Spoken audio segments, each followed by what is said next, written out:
mwili kirudi chini, Roho Mtakatifu anarudi. Hakuna pepo la kisukari hapa. Hakuna pepo la pressure. Hakuna homoni. Ganzi na homoni hakuna, vinakujaje wewe? Sasa chifu hapa. Roho Mtakatifu anaweza kuoperate kwa yule wanadamu huo kwa umekaa na mapepo.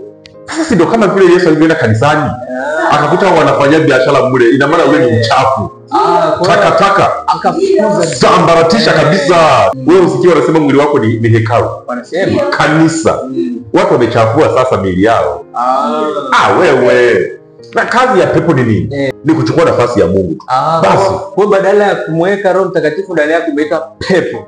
Lina menga hivi chifu. Yaani umekuja Roho Mtakatifu ametoka hivi. Kama kwenye kiyoyozi, ndio. Ukiona mtu ana pepo la kisukari, wale wanaoanza ni nini? Wamechanganyikiwa hivi, yani hawaeleweki hivi, wanawaza kufa tu ovyo.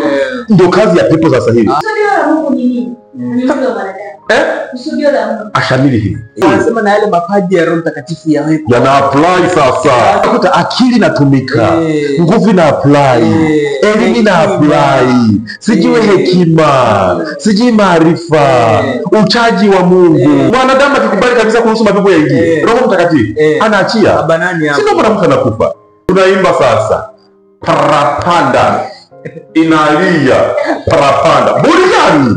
Kana hapo kwenye kliniki ya kimungu tunarudisha order. Order ya mwili kirudi chini, Roho Mtakatifu anarudi. Hakuna pepo la kisukari hapa. Hakuna pepo la pressure. Hakuna homoni. Ganzi na homoni hakuna, vinakujaje wewe? Sisi tunafundishia hapa Manzese TikTok Kusanya House Gopa ya pili. Kama uko kanda ya zone ukafika pale Disco Dispensary Buhongwa, Mwanza, Tanzania. My friend, stay healthy, be productive.